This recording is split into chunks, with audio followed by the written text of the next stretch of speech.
Om Guru Brahma, Guru Vishnu, Guru Devo Maheshwara, Guru Sakshat Parabrahma, Tasmai Shri Gurave Namaha. Okay, I'll try to be brief. I know our schedule's been rearranged a little.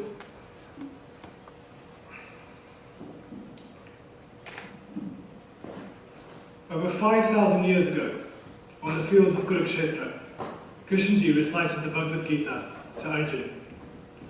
Since then, the influence of the Gita has spread throughout the world, inspiring leaders in all fields and nations to achieve great things. We all know that the Gita inspired our spiritual giants like Swami Vivekananda, Sri Aurobindo, and even Gandhi. Less known is the fact that the Gita also inspired the giants of the West.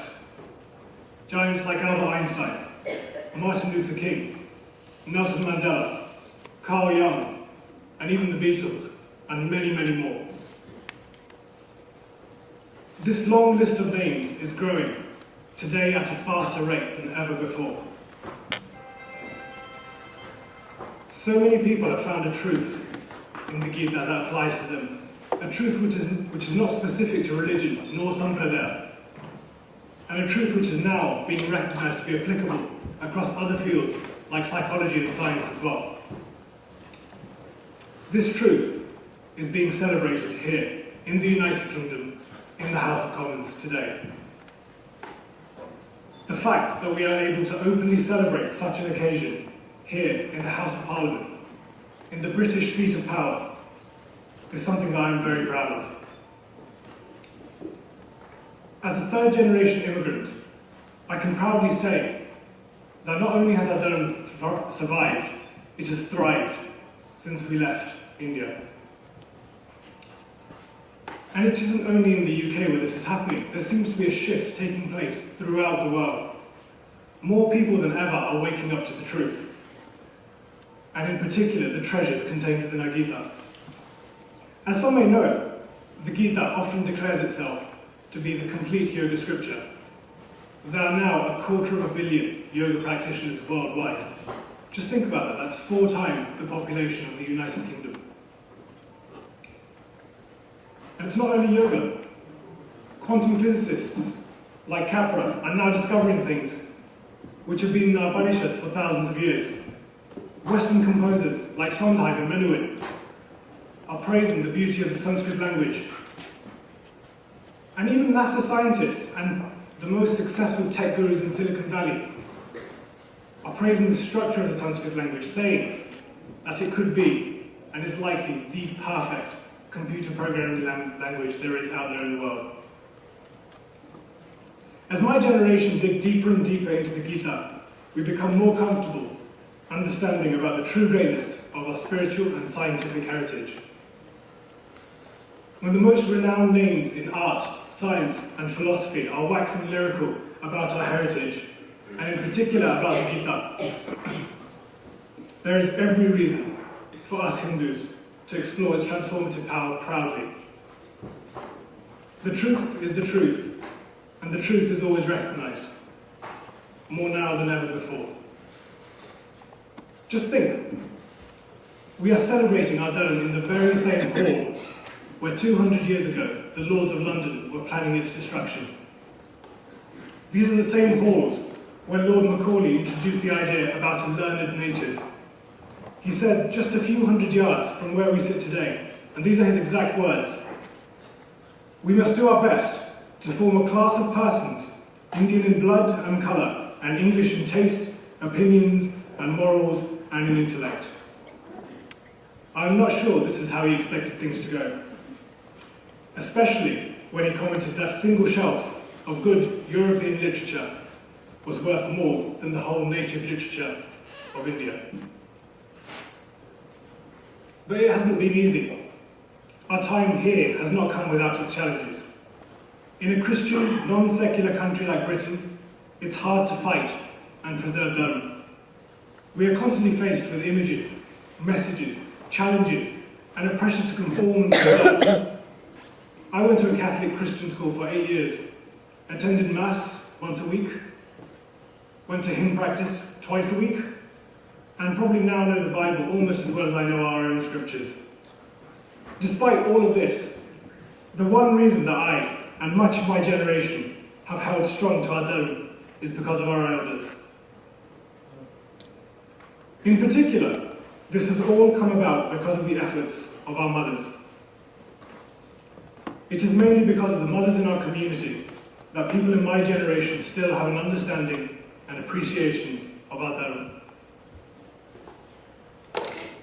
Napoleon once said, "Let a nation have good mothers, and she will also have good sons." The truth of this statement is self-evident today when you look around at the strong young Hindus we have developed and nurtured. I'm just grateful to have been given the opportunity to share my gratitude with those who have given us the most. Thank you very much.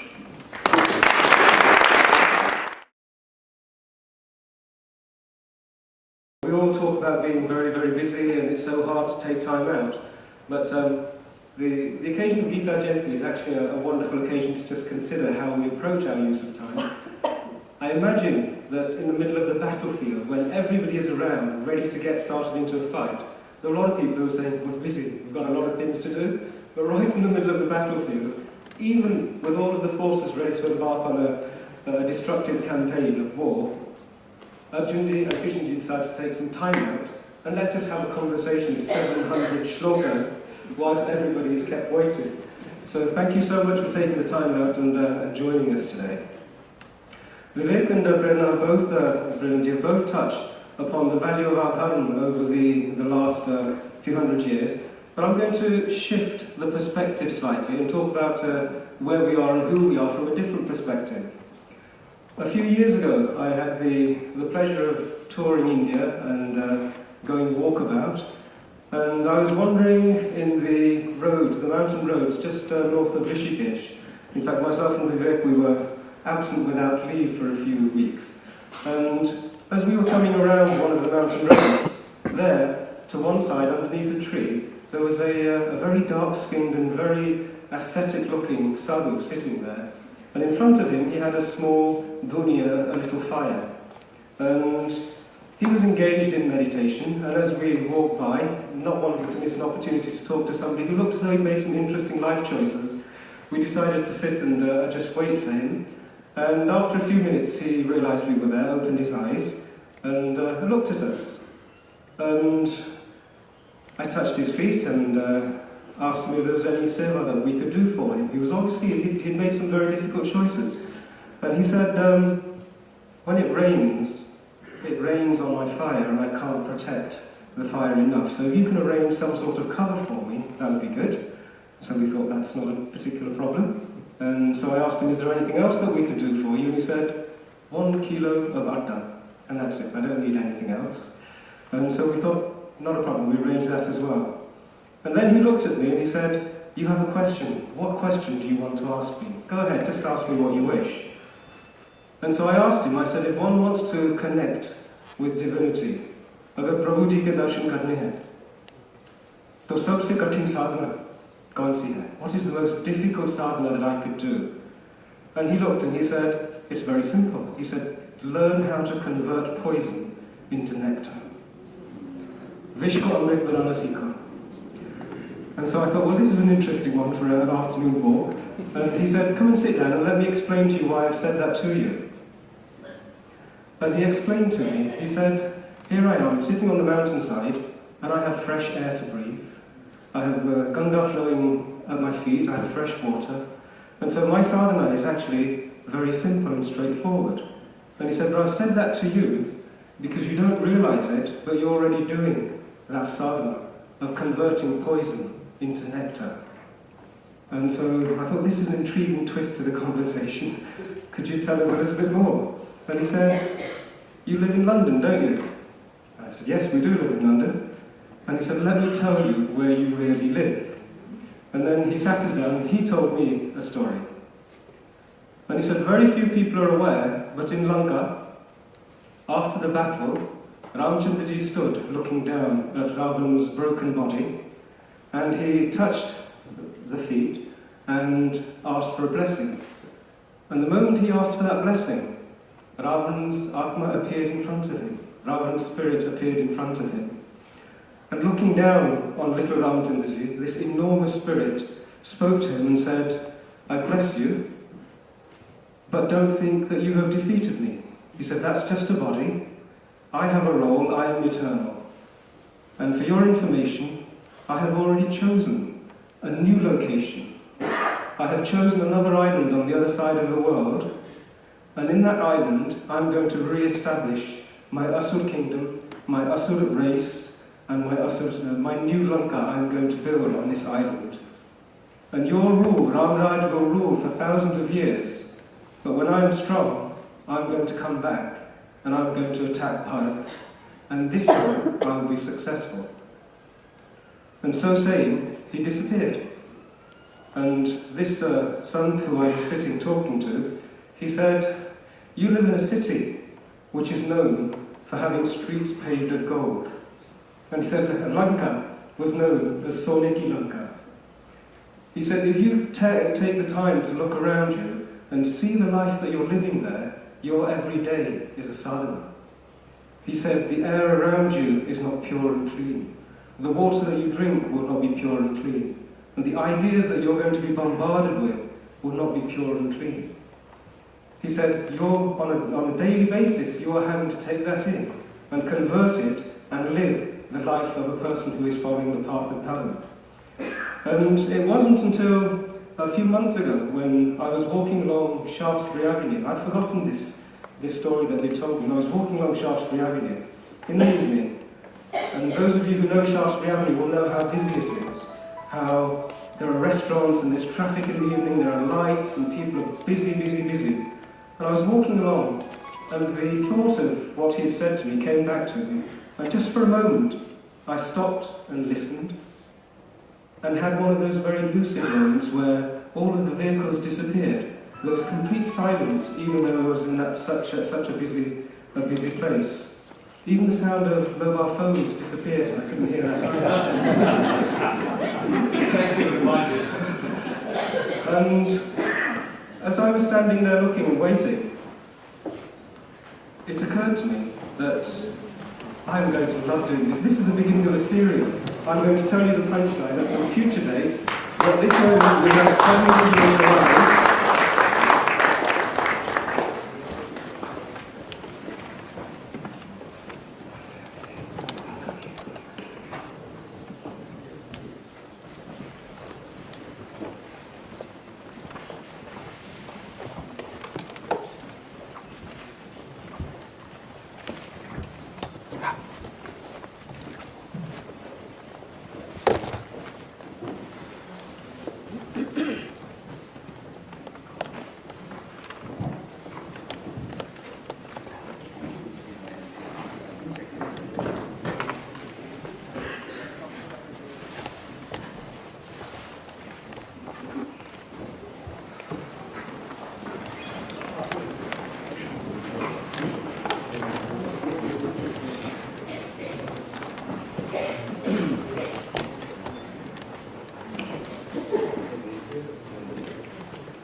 And he went specifically to India to accompany Swamiji to join us on Gita Jayanti. And so if you could welcome Umeshi, he will introduce Swamiji better than I certainly could.